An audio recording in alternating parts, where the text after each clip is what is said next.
सुप्रभात बच्चों। हम लोग कविता है जनशक्ति महान, उस कविता के शब्दार्थ और भावार्थ के द्वारा कविता की चर्चा कर चुके हैं और आज हम उस कविता के प्रश्नों की चर्चा करने जा रहे हैं। तो बच्चों, स्वाध्याय के प्रश्न नंबर 1 जो है, तो इसके पहले मैंने आपको PDF में फिलिंग द ब्लैंक्स जो है रिक्त स्थान की पूर्ति कीजिए, वो मैं प्रश्न कि उसको मैं कर चुके हैं। फिर भी एक बार हम यहाँ पर कर लेते हैं MCQ के तरीके से। बराबर, बोर्ड में ऐसे प्रश्न, ये दोनों प्रश्न बहुत इम्पोर्टेंट है, इस पर ध्यान देना बच्चों। बराबर, तो प्रश्न जो यहाँ पर है कि निम्नलिखित प्रश्नों के नीचे दिए गए विकल्पों में से सही विकल्प चुनकर खाली जगह भरिए। फिलिंग द ब्लैंक्स, खाली जगह रिक्त स्थान। ओके, तो प्रश्न है कि जनशक्ति की चेतना द्वारा भारत में खाली जगह लाना चाहिए। यहाँ ऑप्शन दिया हुआ है अ नवचेतना, ब परिवर्तन, क महाक्रांति और ड नवयुग। तो बच्चों, इसमें से आंसर अ वाला होगा, नवचेतना। ओके, और दूसरा है हम हैं नवयुग के खाली जगह। तो ऑप्शन में है अ निर्माता, ब वाहक, क अग्रदूत और ड पहरेदार। तो इनमें से उत्तर हमारा होगा कौन सा? अग्रदूत, क। बराबर, तो ये हम कर चुके हैं। बराबर, अब हम करने जा रहे हैं बच्चों यहाँ पर कि निम्नलिखित जो प्रश्न यहाँ पर, उस प्रश्नों की चर्चा हम करेंगे। बराबर, प्रश्न यहाँ पर दिया हुआ है कि निम्नलिखित प्रश्नों के उत्तर 2-3 वाक्यों में लिखिए। बराबर, तो बच्चों प्रश्न है कि कवि ने जनशक्ति को संबोधित करते हुए क्या कहा है। बराबर, तो कवि ने जनशक्ति, जन आने लोग, शक्ति आने ताकत, लोगों की ताकत को क्या किया है? कवि ने जगाने का काम किया है। तो उन्होंने जनशक्ति को संबोधित करते हुए यह कहा है कि खुद जागृत हो जाओ और दूसरों को भी क्या करो? जागरूक करो, ताकि लोगों में नव चेतना पैदा की जा सके और पृथ्वी पर फिर से क्या? नए स्वर्ग की रचना हो तथा लोगों में सुख और शांति से रहें। फिर दूसरा जो प्रश्न है बच्चों, दूसरा और तीसरा जो प्रश्न है कि बहुत इम्पोर्टेंट है, बोर्ड में ऐसे प्रश्न पूछे जाते हैं। तो महाजागरण गर्जन से किसकी प्राप्ति होती है? तो महाजागरण गर्जन से किसकी प्राप्ति होती है? तो महाजागरण गर्जन से लोगों में लगातार चेतना की प्राप्ति होती। किसकी प्राप्ति होती है? लगातार चेतना की प्राप्ति होती है। अब तीसरा प्रश्न जो है, एक वाक्य का दूसरा प्रश्न हुआ, और तीसरा प्रश्न है हम नवयुग के अग्रदूत कैसे बन सकते हैं। बराबर, अग्र यानी सबसे आगे, लीडरशिप जिसे कहते हैं। तो हम लोगों को दिलों से असंतोष की जो भावना है उसे दूर करके उनमें संतोष के भाव पैदा करेंगे और पृथ्वी पर फिर से हम क्या करेंगे? और पृथ्वी पर स्वर्ग जैसी सुविधा प्रदान करेंगे और हम उन्नति के पथ पर आगे बढ़ते हुए लोगों का मार्गदर्शन करके नवयुग के अग्रदूत बन सकते हैं। इस तरह से प्रश्न होंगे। तो दूसरा और तीसरा प्रश्न बोर्ड के लिए बहुत इम्पोर्टेंट प्रश्न है बच्चों, इसलिए इसको ध्यान से इसको कि लिखना भी है और इसको तैयारी भी उस तरह से करनी है। अब नेक्स्ट जो प्रश्न है कि निम्नलिखित प्रश्नों के विस्तार से उत्तर लिखिए। अरे विस्तार है कि किसको? 4-5 वाक्यों में। बराबर, कवि ने मजदूर एवं किसान को क्या प्रेरणा दी है? प्रेरणा आने बच्चों सीख। बराबर, किसान और मजदूर अपनी मेहनत से क्या खेतों में अनाज उपजाते हैं और कल कारखाने में तरह तरह की वस्तुओं का उत्पादन, निर्माण बनाते हैं। बराबर, कौन बनाता है? किसान और मजदूर बनाते हैं। तो जिससे जनता का काम चलता है। कवि ने किसान और मजदूरों के मेहनत के प्रार्थना वंदन कर उन्हें जागृत होने की प्रेरणा दी है। बराबर।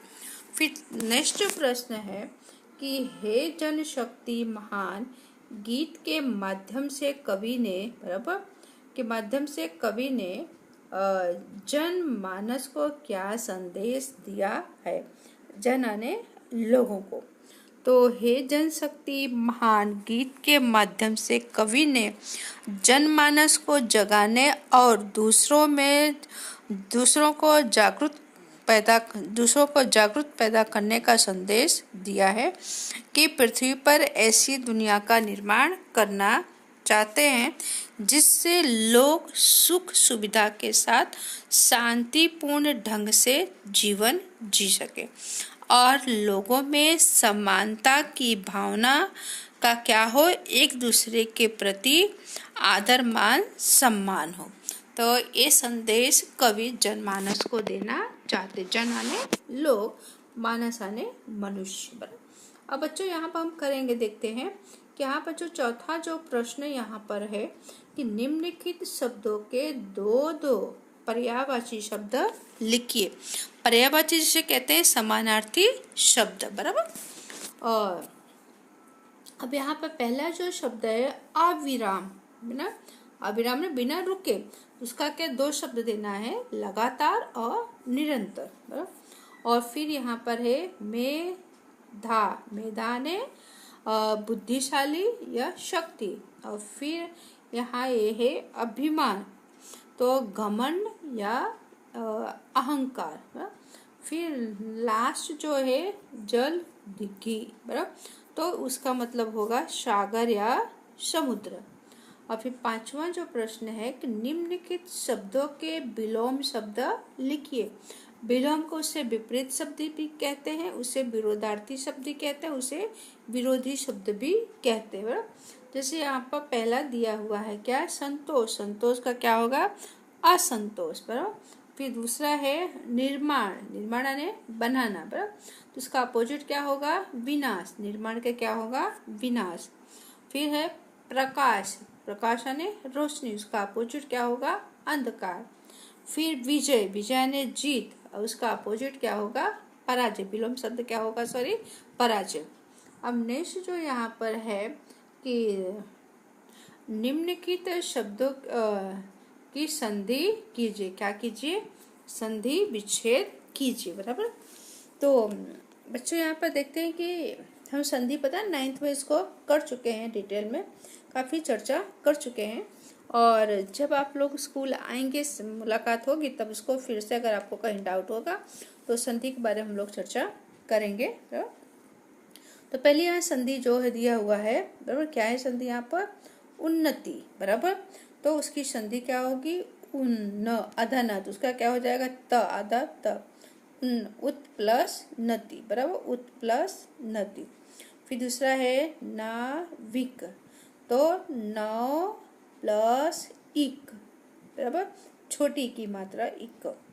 फिर है विजोन्मादी। बराबर। तो विजय प्लस विजयो, यो का क्या हुआ, ऊ हुआ। बराबर।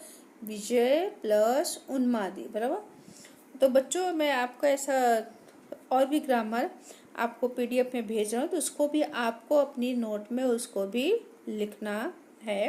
बराबर। तो यहाँ पर समास के प्रकार बताना है।